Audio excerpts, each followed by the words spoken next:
Welcome to Turtle Talk. This is Morgan's story and the family's journey. I'm Craig, and I'm Michelle. Welcome. so we left off last time talking about the challenge of running a household from two places. Household from two places. It really got overwhelming. I worried about Tom. Tom worried about me. We are worried about the kids. What to do next, how to do things next. And we're trying to keep up with our posts on CaringBridge to keep people in the loop of what's going on, because Morgan had so many wonderful followers. She still does, following all her cares and her goals, everything. And I had called Tom one night and I just said, I can't even write today. I'm really at a struggle point. So Tom decided to take the writing for that day. And this kind of sums it all up, that he said, today I prayed for continued perseverance and resiliency. Resiliency is something, that's a word I never would have thought of, but he did. For continued perseverance and resiliency, so Michelle and I can continue this marathon at a turtle's pace. That we can continue to support Morgan, continue to support the other 4 kids, and find time to renew ourselves as we travel this course. A journey of faith and trial makes one tired. It makes one exhausted. It brings on what a soldier referred to as the suck. Aptly named because the days just seem to suck you dry, and there is no real reason why. There is no avoiding it. You just have to find a way to embrace it, to keep the faith and move forward, to be positive, and remember to say your prayers, that God carry you through the toughest parts, and that God help you shoulder the weight of it. And if you are lucky, you will find allies along the way that bring you aid and rations and comfort you in your journey. I can say that 40-some years of living right has built alliances and developed friendships that have done just those things for me and my wife. And that through the power of prayer from warriors all over the globe, we have been able to embrace our journey, keep our faith, and re-examine our relationship with God. It is by His design that we are able to say a rosary, that He can sing a nightly lullaby, and kiss my kids goodnight. And for that, I am thankful and I am renewed. Now to try and sleep early tonight, pray for Morgan to sleep well, and rest yourselves in peace. It's good. The suck. Yeah. But I thought Tom really said that the best, because there were days when all you could do was just trudge through the day. And at the end of the day, you'd just be absolutely exhausted. And we really hadn't done anything except go with her to every single therapy and I took notes. I took tons of notes. Why are we doing this exercise? What is it strengthening? What's the purpose of it? What is the mechanisms behind it? Is there a way to do this better? I mean, every single question I could come up with, I asked. We wrote them down. We took video, because I wanted to learn. Tom wanted to learn. We wanted to know what the next step was and how do we help her. In your mind, it was never the goal to have her in a long-term facility for the rest of her life. You wanted to bring her home. Right. Our goal was always that she would come home, because even in the beginning in the trauma hospital, that was their goal, was to put her in a nursing home for the rest of her life. Ain't gonna happen. Now we're in a rehab hospital who said, well, maybe she can go home, but it'd be better if she went to a care facility somewhere. Ain't gonna happen. Yeah. Not happening. So you got to know why you do the things. Why do we do what we do? Why is this piece of equipment important? Why? I asked a million questions, which once again probably made us public enemy number 1 because we're always asking questions. Well, Like we never accepted anything at face value. We wanted to know why. And if we didn't understand why, then we would research it. And then we come back and ask even more questions. right. But the goal was always, we need to know what's next. What's the next step? How do we get there? How, why, when, where? 10,000 questions, right? Oh, Hmm. I do got to say, I can't imagine doing this journey with anyone other than Tom. You know, when we had triplets, they told us the divorce rate was really high when you have multiples. Yep. When Morgan had her accident, it was even higher. And I just think our determination, that wasn't even an option. We had already been through so much. We had triplets. We had deployments overseas to war zones. We had, no conversation because he's in the middle of a conflict zone. If you can survive through that, not that this is small potatoes, but No. we're together. That was it. We were together. So even though we're having two households, we're managing two households, we're managing the kids' schedules, we're trying to keep life normal. Some days I look back and think, wow, I'm surprised we are actually still married. But that wouldn't have done anyone any good. None of the kids, Morgan, us, Right. to add a divorce in the middle of all this craziness. Like, that was just why, and we were good. We work well as a team. Yeah. But, we just kept trudging on. We had a nurse's aide she was so cute and funny. And she said, I think there's somebody you need to meet. And so behind the scenes, she reached out to this family and asked them if they would come and visit with us. And they came, and we got to meet the mom, the dad, the kid, the brothers, and Andrew. Andrew had a brain injury also. And here he is up walking and talking and doing great things. And it was really a wonderful thing to get to meet them. Once again, it gave us a lot of hope. We still follow each other on Facebook and stuff. We don't talk as much as we used to, but it's an amazing thing to see these things, go on. Shortly after getting to the rehab center, I don't remember, time is a blur for us.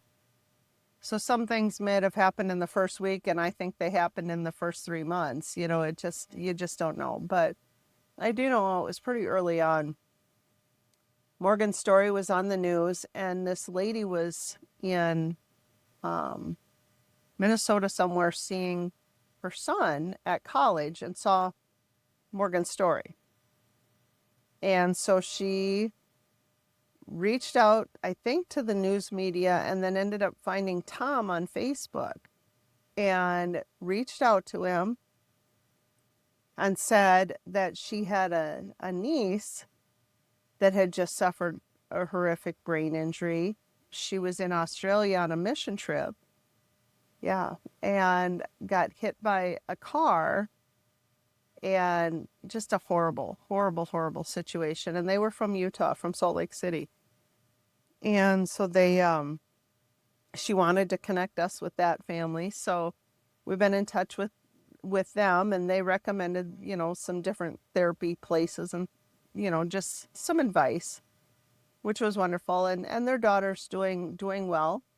She's up and moving around and stuff. But, it was amazing. All of a sudden here, now this is the third brain injury person that we've met. And it's like, wow, this is pretty cool.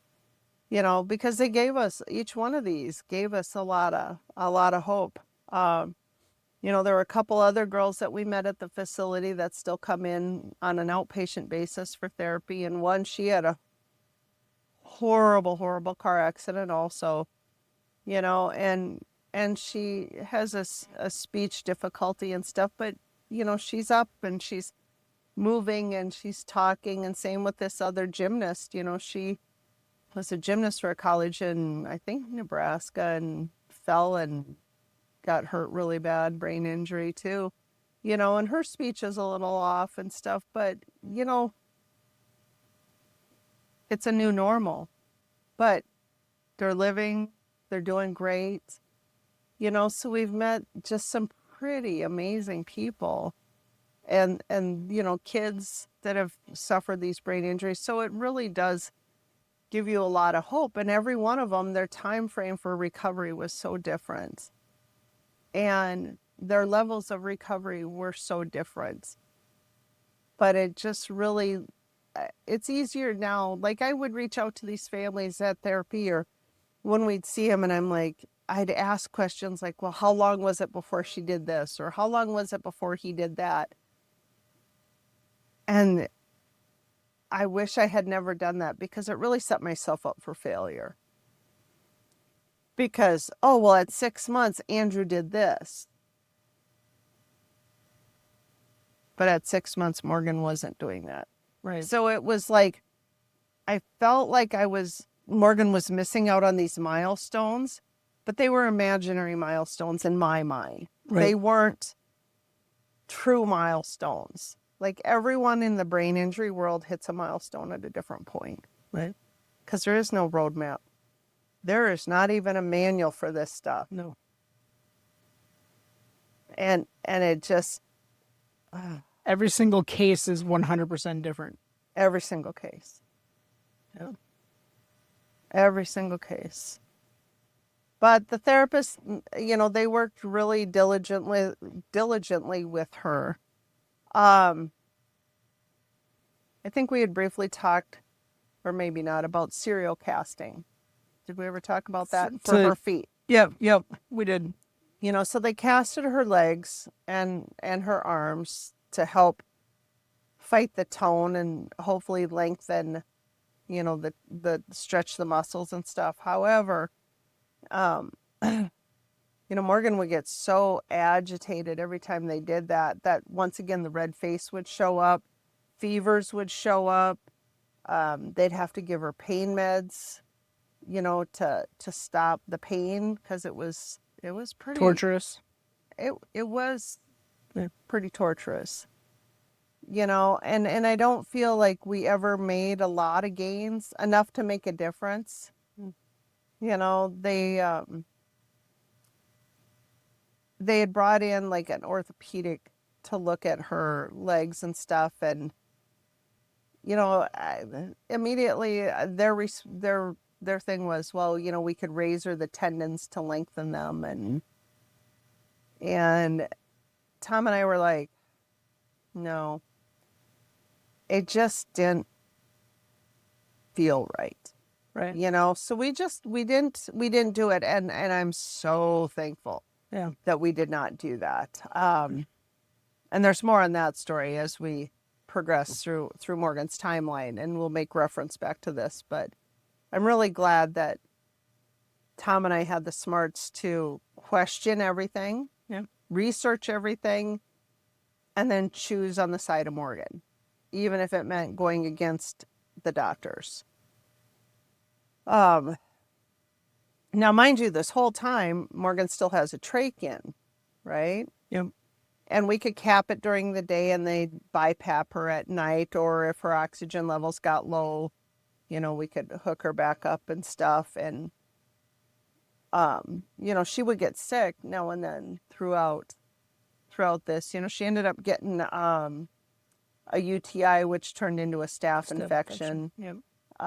Later on, she ended up getting, her throat was really sore, and here she had thrush from some of the meds that she was getting. Okay. And things like that. And then, of course, just a common cold. You're in a hospital. There's nothing ever clean. I mean, Yeah. they keep it clean, but germs are everywhere, you know. Um, Yeah. that is really scary when she got a chest cold because the trach would clog up. And then you could hear the gurgling of the air trying to get through. And, you know, I can handle a lot. I can handle a bone sticking out, blood everywhere. But teeth I can't handle, and trachs I cannot handle. Like them, I would like be buzzing the nurses, get in here, you know, because it affects their airflow, and then they have to suction it out, you know, and oh good Lord, it just made my toenails curl every time. I just couldn't hardly handle that. It Yeah. was, you know, and I mean, all through the whole time at the hospital and then into the rehab hospital too, it was just like, oh, good Lord. I don't know. God blessed. They, you know, people who have trachs, yeah, you have to have it to live, but holy mackerel, that's a little more care than I can handle myself. You know, Yeah. there's just some things you just freak you out, and that was my freak out for me, you know. So it that was interesting, and you know, the different things that went with the trach, and you know, BiPAPing her at night, and I still don't fully understand all the aspects of, you know, if you're just giving her air at night, why, you know, or I should have studied more on that, but I didn't. You know, so now we're, you know, into the middle of September, and wow, things are crazy. Getting ready for Deacon Jack to come. There's a lot of excitement in there. Somewhere in there, Morgan had her first sneeze. Okay. Her first sneeze since the accident. And Okay. it was a doozy. She sneezed and went, ah, and hollered through it, which was the first really big vocalization that we got. I don't remember what part of her stay at the rehab hospital that was, you know, August, September in there, but it was pretty awesome. Well, then later on came a few more sneezes and more noise, which the noise in itself was great because our worry was with the trach, did they damage the vocal cord? Right. Well, now Morgan can make sound, right? Exciting stuff here. Well, it was. Yeah. Because Absolutely. the thought of never hearing her voice again. Right. Other than that, when she said "mama," Right. weeks prior. Yeah. Yeah. Yeah. Big sneeze. Big sneeze, big noise, big noise. She was so noisy. So about, I don't know, I think it was like around the 20th of September, a friend of ours from back home, she had set up mass at the church for everyone at the exact same time the healing service would be going on down in Lincoln. Same day, same time, but only here, led by the local priest, hoping that, you know, we could get some extra prayer power going Morgan's way. Yep. Still praying for a miracle, right? Yeah. You know, come on, Newman, let's go. And, you know, so on the 25th, Deacon Jack flew in, and the healing service was going to be on the 26th at 3. And so it was pretty amazing. The number of people that started rolling into town, family and friends that came to join us, pray with us. We had, I think probably my mom or somebody sit with Morgan, and Tom and I went to Omaha, picked up Deacon Jack from the airport and to bring him back to the town we were in. And it was cute. I didn't know really what to expect, you know, except I knew he was a little bit older gentleman and stuff. And he was so darn cute and sweet. This little old guy, white hair, and he's just kind of hobbling along, and his knee started bothering him. And he says, you know, every time I I go to do something with Newman. He says, I get an ailment that just is almost debilitating to try and stop me from doing what I'm going to do. And so we picked him up and we had quite a drive in which to visit with him, and just such a fascinating person and story. And he gave us a lot of hope, because there was this young boy named Andrew who was in a horrible car accident, just like Morgan, you know, there, but not super reactive and stuff. And he had gone, and he has a relic. And for like those of you who don't know what a relic is, there's like first, second, and third class. And first class is something of the person. So his relic was some hair from John Henry Newman in this beautiful little glass case and stuff. And the story in itself of, you know, Newman's death and how he was buried, the fact that he had this hair was a miracle too. So I encourage people to look up, you know, John Henry Newman and read about him. And, you know, he's the one that helped with education and Newman centers, right? Yep. So he had this relic, this little glass case with these hairs in of Newman, and he, you know, laid it on Andrew and prayed over him and stuff. And, you know, I don't know quite the time frame, if it was immediate or if it was by the next morning, but Andrew was fully healed, got up out of bed, and away he went. Miracle number 2, right? So, you know, at this time, Deacon Jack's miracle healing of himself was the first thing to start John Henry Newman on the path to sainthood. Right. You know, and then Andrew is miracle number 2, and I think there was some other ones. You know, my history on that is not as well as it could be. So of course there's high hopes by Deacon Jack that Morgan would get the same results that Andrew did. And so he's telling us all these stories of healing and his own healing, and it was just fascinating. Like, I encourage people to go to his website, deaconjacksullivan.com, and read about all of his stuff, as well as he's got multiple books on Amazon. Yeah, he's a pretty fascinating writer. So anyhow, we pick him up, and he comes with us, and he wanted to see Morgan right away. You know, he hadn't met her or talked to her. So we went right to the rehab center and went right into her room, and he's like, I can't even wait. And he pulls out his relic, and he's like, I'm going to bless her right now with it. He's like, it probably won't count though until we do the whole healing service, but he still blessed her and prayed over her and prayed with Tom and I, and met the priest from the facility. And it was just such a beautiful moment, like instant togetherness, instant unity with this person. Like, we just knew that forever, here on out, we are bonded to Deacon Jack, because this was meant to be. This was a God thing, right? Yep. Because how does a priest in Chicago find out about Morgan?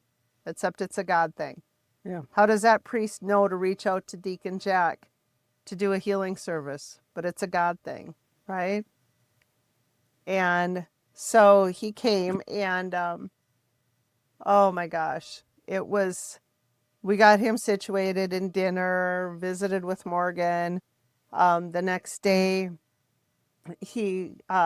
the priest at the hospital was super great to help him, and took him to meet the bishop in town there, and go to the Newman Center and stuff. And then he, after lunch, came back over to the rehab center, because Morgan still had therapy throughout the day. And then he came back, and, you know, we got ready for the healing service, and we went in there, and the whole place was packed. like patients, friends, family, relatives, so many people. The place was just packed. Full Just church. full church. And, he did the healing service and blessed Morgan, and, he has this whole thing going, and then he went and blessed every single person that came forward. He blessed them all, touched them all with the relic and said prayers for healing, and it was just so beautiful. And then after the service, whoever wanted could come over to our little luncheon thing and stuff. But it was all done, and he was sitting kind of in the foyer, and I went out, and he was just looking so blue, and I'm like, I sat down with him, and I was holding his hand, and I said, well, what's the matter? And he said, I've been praying so hard for an immediate healing. And I looked at him and I just said, she got healed, and not all healings are big ones. And so I don't know if I was saying that more to him, to comfort him, or to comfort myself, because I was just crushed. I was crushed and he was crushed. Tom was crushed. We were all crushed that she didn't get that instant miracle. The miracle. Yeah. The instant miracle we were all praying for. It was pretty disheartening. But at the same time, all things in God's time. So then we went and we had this beautiful dinner with all these friends and family and stuff, and with Deacon Jack, and it was a beautiful day. With or without the full miracle, it really was a beautiful day. And so then that evening, after everybody had left, he came back and sat in our room with us, and we visited some more and really got to know each other more and more. And then we got him back to his hotel, and then the next day we had to get him back to the airport, and it was a sad day. It was like I was saying goodbye to my grandpa or something, like, don't go, just stay, please, but he said, he goes, I have to get to the airport. And I called Tom and I said, I think you should swing by the rehab hospital quick with Deacon Jack before he leaves. And he's like, why? And I said, I just think you guys need to come back. And they came back and they came in the room, and Deacon Jack's like, oh my goodness. And I said, yeah, her trach had come out that day. Oh. Just Her numbers were so good that they said, well, trach can come out. So whether it was a Newman miracle or a coincidence, it doesn't matter, because I to this day still believe that was a Newman thing. Yep. It was a God thing. Her trach came out on the day he was leaving. And he even has wrote about that, Morgan's stuff, in his books. So now she's in one of his... Immortalized in one of his books. It's pretty amazing. So it was sad to see him go. But that night, the day he left, that evening, Morgan actually fell asleep and slept for 11 hours. Good. Prior to that, Wow. Morgan had only slept like 3 hours at a time overnight, 3 to 4 hours. So the fact that she slept a full 11 said, whew, there is something is happening there. So it was pretty amazing. And Tom and the kids stayed through the weekend and stuff, and we just... It was nice to be together as a family, at least for a short little bit. All of you. All of us. Yeah.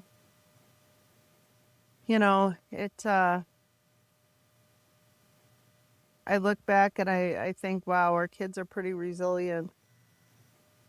That they have survived through this, 12 years old and 12 years old, and here they are with such huge life-changing things. Sometimes, I don't know. Like in death, it's permanent and it's final. Right. But with this, you don't know where it ends and you don't know what's next. And so you don't know how to plan. And you don't want to get too engrossed in life because something could change again. You know what I mean? And Yeah. it just, I think that struggle was real for all of us, afraid to commit to anything because things could change. And it was hard. So we cherished the moments that we could be together as a family, and just be together, spend time together. And I really, I'm just in awe of the support that was given to us, by friends, by family, by strangers. Yeah. It was pretty amazing. Morgan's following on her CaringBridge site just kept growing and kept growing and kept growing, and the number of views and the number of visits, and it was comforting to see those numbers going up because people hadn't given up on her. Right. Thank you guys for watching. We really appreciate it. We love hearing from you guys, so keep the comments and the questions coming for us. Yes. Love the questions. Please subscribe. Go to www.givemorgan.org or visit me at my real estate website, realtorcraigbertrand.com. And we always want your questions, comments, like, and share wherever you listen or watch. Thank you. Thank you.